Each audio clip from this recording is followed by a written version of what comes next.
सुझाव के तहत आप एआरसी की रिकमेंडेशन को भी ध्यान में रखेंगे। एआरसी 2 ने कहा था कि lake of morality is a cause of every enemy. हमें सबसे पहले नैतिकता को प्रोत्साहित करना चाहिए।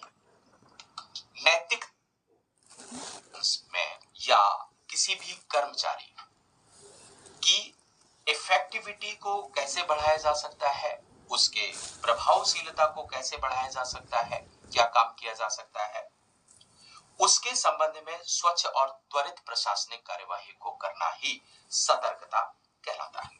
अब ये सतर्कता क्यों? क्योंकि सतर्कता अगर नहीं पाई जाती है तो अपव्यय बढ़ता है सिस्टम में। सतर्कता अगर नहीं पाई जाती है तो हानि उत्पन्न होती है, आर्थिक पतन उत्पन्न होता है। इसलिए अलर्टनेस या विजिलेंस होना बहुत अनिवार्य होता है। ऐसी स्थिति को ध्यान में रखते हुए हमने केंद्रीय सतर्कता आयोग, जिसको सेंट्रल विजिलेंस कमीशन कहा जाता है, उसको गठित किया गया। सेंट्रल विजिलेंस कमीशन हमारे देश की एक शीर्षस्थ सतर्कता संस्थान है।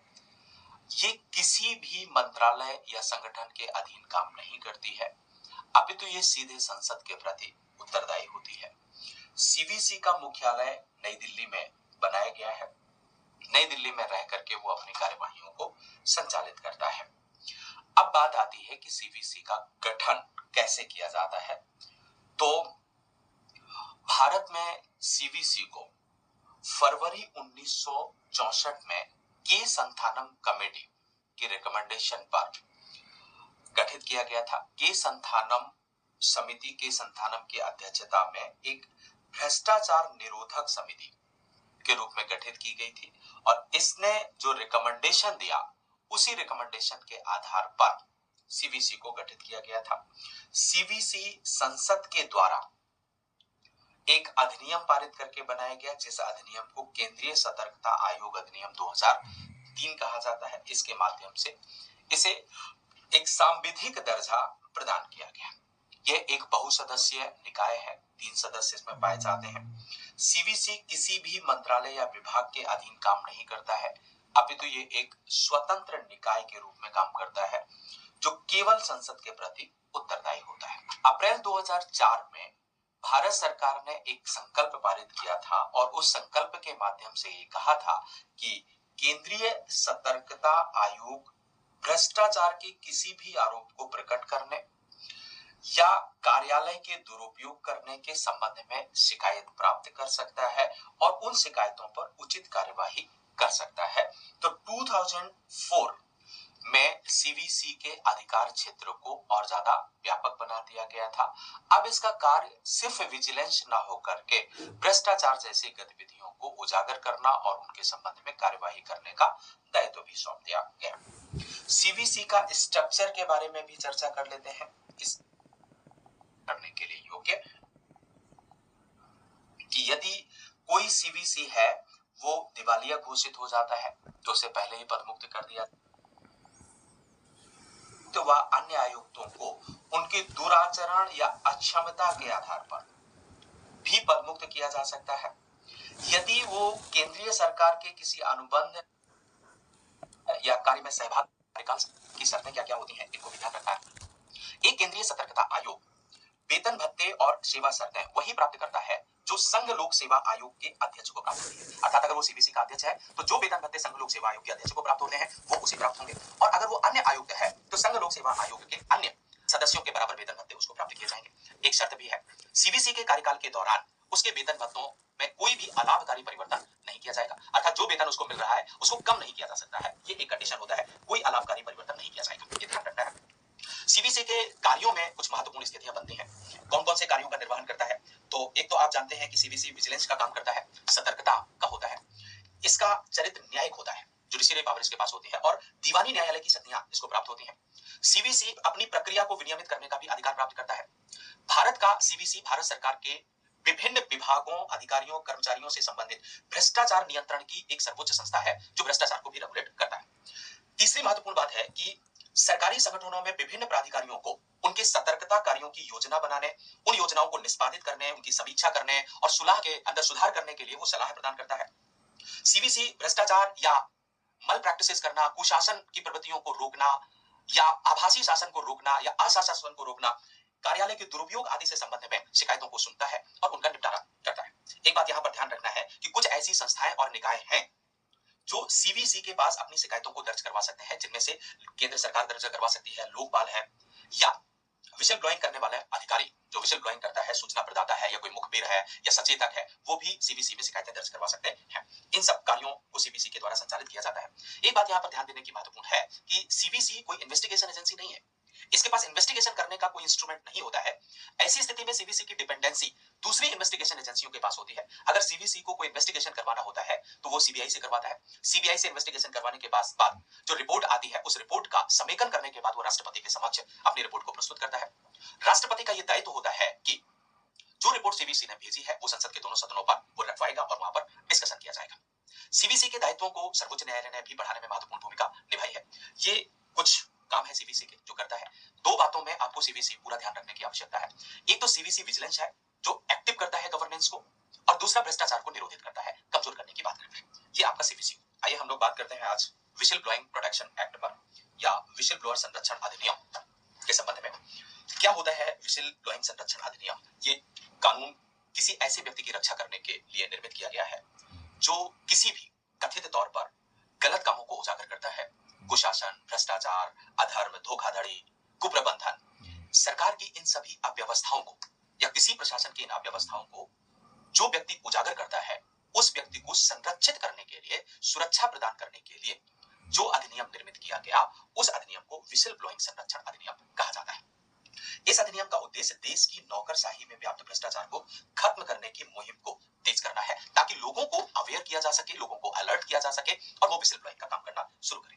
इस कानून के संबंध में जो विधेयक लाया गया वो सबसे पहली बार लोकसभा में 27 दिसंबर 2011 को पारित किया गया। आगे चलकर 21 फरवरी 2014 को राज्यसभा में इस विधेयक को पारित किया और ये 2014 में विशल ब्लोइंग प्रोटेक्शन एक्ट 2014 के नाम पर बन गया है। बात आती है कि ऐसे क्या कारण हैं जिन कारणों से हमें विशल ब्लोइंग प्रोटेक्शन एक्ट को पारित करना पड़ा।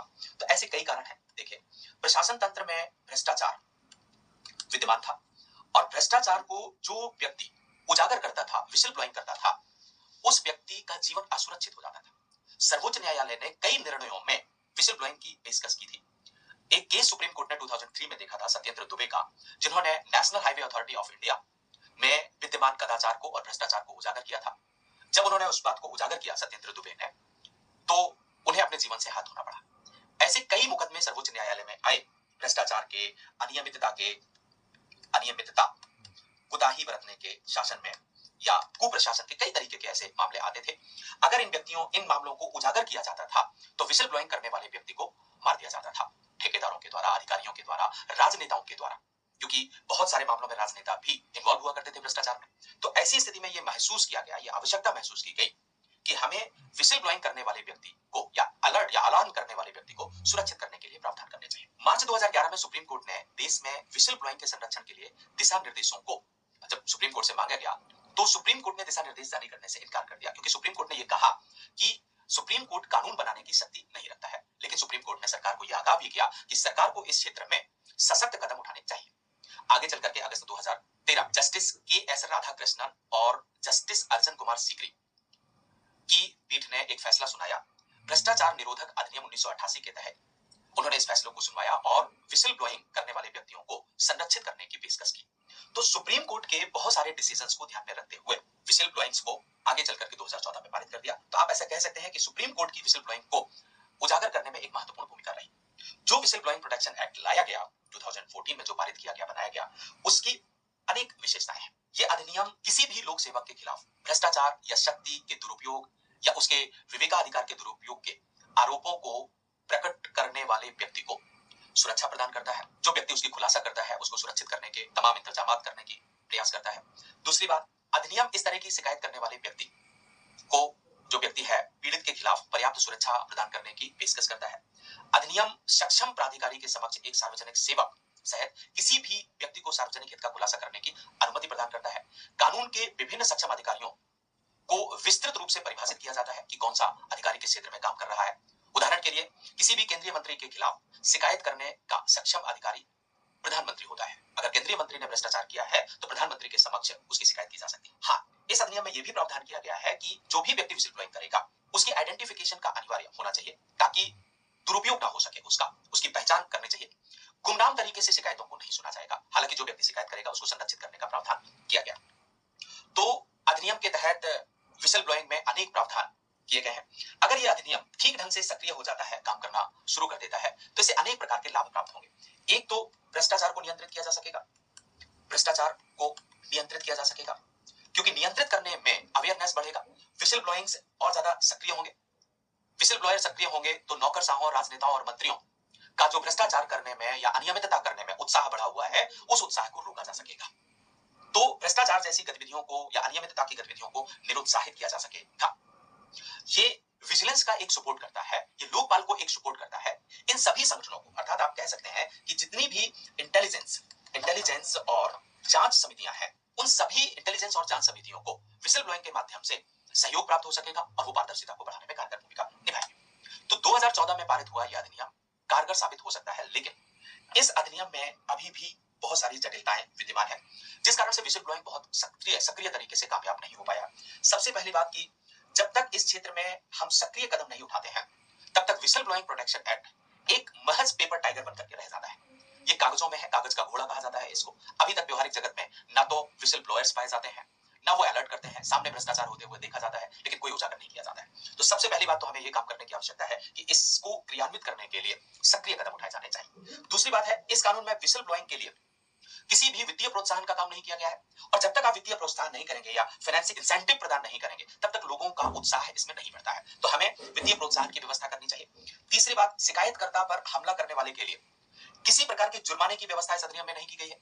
अगर कोई शिकायत करता है, उसके ऊपर कोई अधिकारी है या कोई राजनेता है, हमला करता है, तो उसे किस प्रकार का पनिशमेंट दिया जाएगा, उस पनिशमेंट का उल्लेख इस अधिनियम में होना चाहिए।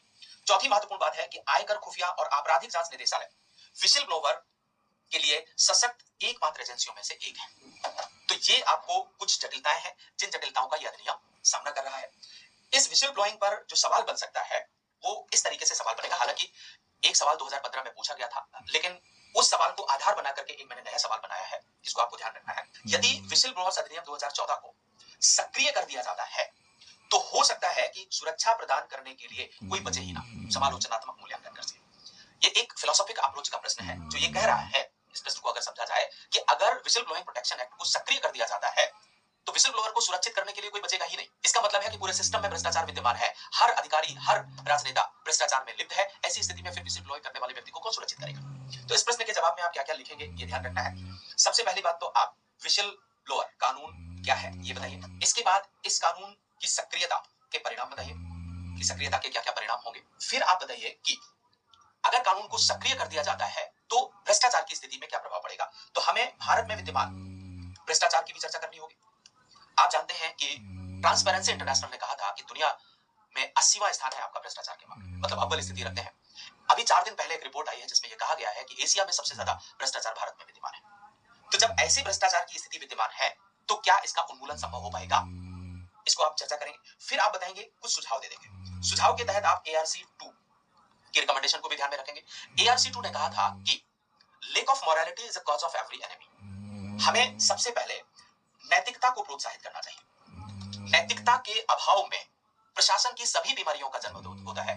नैतिकता के अभाव में ही लोगों के प्राप्त करने की लालसा बढ़ती है। वही प्राप्त करने की लालसा भ्रष्टाचार को जन्म देती है, वही प्राप्त करने की लालसा कुप्रशासन को जन्म देती है। तो ARC रिकमेंडेशन कहती है कि हमें अनैतिकता को समाप्त करने का प्रावधान करना चाहिए। अनैतिकता समाप्त हो जाएगी तो नैतिकता उजागर होगी। जब नैतिकता उजागर हो जाएगी तो विसिल ब्लोइंग प्रोटेक्शन एक्ट को ठीक ढंग से क्रियान्वित करने के बावजूद भी उसके रिजल्ट सकारात्मक दिखाई देंगे। इस प्रश्न को आपको ध्यान में रखना है। अगर कोई भी प्रश्न बनेगा विसिल ब्लोइंग में तो वो यही होगा, क्योंकि और दूसरा कोई प्रश्न बनता ही नहीं। तो ये हुआ आपका विसिल ब्लोइंग।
ठंडी नहीं लगे? हाँ, ठंडी नहीं लगे? नहीं ओढ़े हैं। एक ऊँगा कहीं रख दी, रुक जाइए। के का टैब का हो गया, ऊँगा रख ले अच्छे से। ठीक रख देते। अच्छे सोवा लाइट ऊँगा रखा। ठंडी नहीं लगे?